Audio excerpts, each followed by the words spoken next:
Good afternoon. What a beautiful Saturday. I got the mill fired up. I finally got that dust leak straightened out. So we had the mill in the shop over that cold snap, did a bunch of bearings and chains, greased it all up, serviced it, and used a bunch of, effectively it's Bondo, but it's actually I think it's like a metal type of Bondo anyways.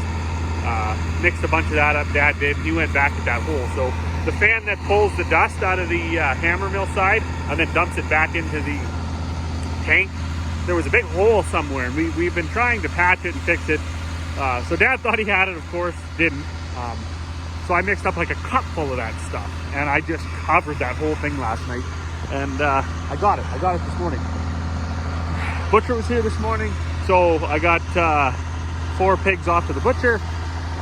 So question of the day here now about this. Liver and heart, do you eat it? Are you repulsed by it? What do you do with it? So my dad and myself, we like the heart, we like the liver. However, you can't eat it for every meal. We like it kind of as a treat. My dad, he's really good at cooking the liver and the heart. He's got his special ways of doing that. But unfortunately, out of those 4 pigs, we've already got the beef heart and too much beef liver.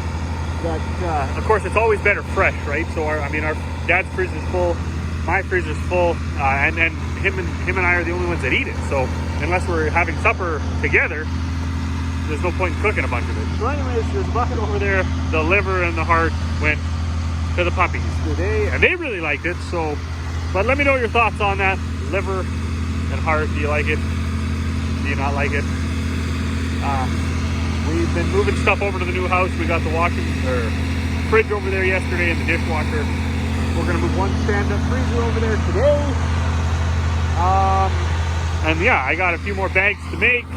Things are working fairly well here. It's just a beautiful day. It's like -4, and all the bins are filled up from the other day. So kind of gonna be a day of making bags, and then I gotta take this bag here up to my pigs. I got 6 pigs left.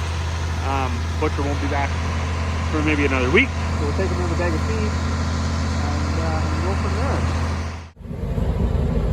Well, the day got away from me again. I ended up just making a bunch of bags. Now we are taking one of our stand-up freezers. This isn't out of that trailer. I'm gonna put it in the pantry in the new house. One thing about living on the farm, you have lots of freezers if you have meat, because you end up with a lot. And thankfully we have this telehandler to help us lift it right up on the deck. Saves a bit of grunt work.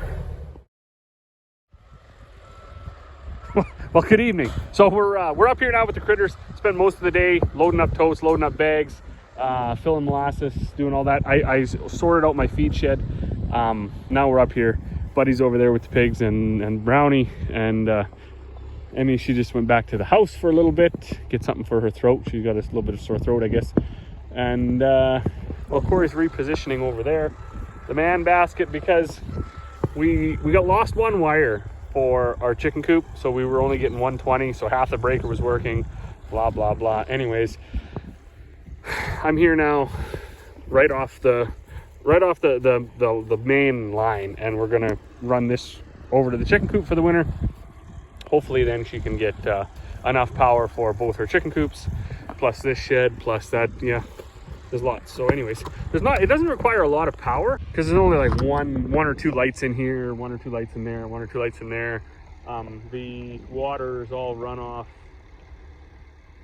They're a separate breaker, so shouldn't be the end of the world, but hopefully we can get it over there. Right now she's got only one side of the breaker working, so she's only at 120, and for some reason, I don't know if there's a bad ground. I just kind of tied into this shed, which I probably shouldn't have. So she actually only ends up getting about 80 volts, which just isn't enough. The lights are dim, and the water heaters don't work, so that's not good. So hopefully this remedies that. Coming right off of here, she'll get 2 lines of 120, and hopefully that's better. So we've made it from that corner over to here. I just did a quick check. I got 120 to this wire, 120 to this wire. Before, this wire just ran over to the corner and I tied it into a light. So I'm not sure don't want to knock the old boys that did this, but when you look at everything that they did, of course, there's a bat. Oh no, that's a bird. I thought it was a bat. When you look at everything they did like 40 years ago, as was the way, you know, they sawed all the lumber for this, so it's all rough cut lumber. They used whatever wire and stuff they could salvage, so every light to light is like a different set of wires. So for instance, if you have like a black and a white running into a light, and then that continues on to another light, it might be like a green and an orange one that leave that light. So it's been a ride for sure, and we've learned a lot about electricity and wiring and testing wires and all that sort of stuff. So when I look at the way like a lot of this stuff was done, it's truly amazing that, like, you know, more of this stuff didn't just burn down. But I guess, you know, at the end of the day, even if they didn't have the right color wire or the right this or the right that, they did a really good job. So everything was grounded properly, and everything was tidy, you know, kind of put up out of the way, so there wasn't as big a risk of arcing out, or, you know, animals ripping away at stuff. But it's like I say, it's been a ride, and it's truly amazing all of the work that they were able to do, you know, 40-50 years ago, without town being as close as it is now, with 4-lane highways and modern vehicles and everything like that. Not to mention everything is in town, or I guess it used to be pre-pandemic. You know, you used to be able to run in and just get a roll of wire and a bunch of wood and a bunch of fittings and terminals and all that stuff. Whereas, you know, maybe even 40 years ago, some of that stuff was ordered through whoever, or, you know, they didn't have the big inventory. So anyways, learning lots, but gonna get back at it. All right, well, we're in the chicken coop here now, and I was tremendously successful. So the other day when I came up here, if you flip the light switch on, this light was really, really dim. And then when I checked the power in there, that water heater in there was only getting 80 volts. So when you flipped it on, I don't know what exactly was happening, but it was trying to split 80 volts between the light and the heater instead of 120 volts, and that just wasn't working. Like I say, we don't have a lot of power coming in, like usage. There's like one light inside, and then that heater. So it's not like there's a tremendous amount of stuff going. This fridge is here, but it's not plugged in. So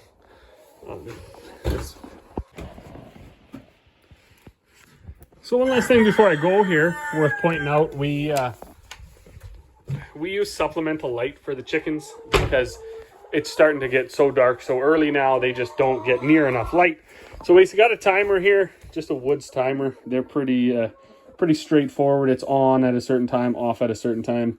Also has an on-off button for that light. So that's the light that'll turn on. This light in here will be off. That's just hooked up to the light switch outside. And then hopefully we can start getting some eggs again. We haven't been getting any eggs for the last week or so. And there's been a bit of probably neglect on our behalf of getting up here and getting things cleaned and stuff like that. But we were sort of busy there with the new house, so we haven't made it up. We want to be giving them the black oil sunflowers that we grew. We want to be giving them some other stuff just to get their protein up just a little bit more. Normally that's not such an issue, but now that they're locked in and they're not out on the grass getting everything, we do have to supplement a little bit. Of course, oyster shells is something else that we're going to need to get, increase the calcium, but that stuff's all coming. So hopefully we can be successful in the chicken business again, or the egg business again. Other than that too, you know, it's really neat looking around already in the last couple of years since we got moved here. This stuff was all, these sheds, it was all sort of failing infrastructure. Had been about 25 years of nobody being up here, right? We never had animals and nobody ever lived here, so it sort of just got put aside. We used it to store a bit of stuff in, but I mean, it was full of junk from days passed, and now we're getting it slowly back to functioning again. We've got all the water is working. Power back to that barn. There used to be a whole handling system right here and a bunch more barns, but we ripped them all down. They were just too far gone. All that rough lumber, of course, none of it was treated, so it was all had to come out of there. There used to be power all the way along overhead. Bang, bang, bang, bang, bang. It ran right down this. There was an alley here in the middle of these waters, and yeah, one summer before we even moved out here, we ripped all that down one summer, got it. It's been a lot of work.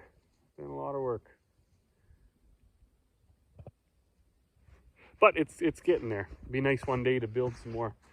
We got to put a roof back on that. There's that lean-to up there. The roof fell in one year from the snow, and it'd be nice to put a roof back on it. Be able to stack up some square bales or something in there, or make a. I was even thinking now too. I might. Yeah, I don't know. There's lots of thoughts go on in here, but there's only so many minutes in the day, and there's a lot more other pressing issues that need your time. So before I go in for the night, though, I'm gonna tidy that wire up that I just took down. Try to hook this light back up, and then see, because I had put this light on a switch because I ran the power to the chicken coop off of that light. So we were gonna have to leave that breaker on all the time, and I didn't want this light to be on all the time.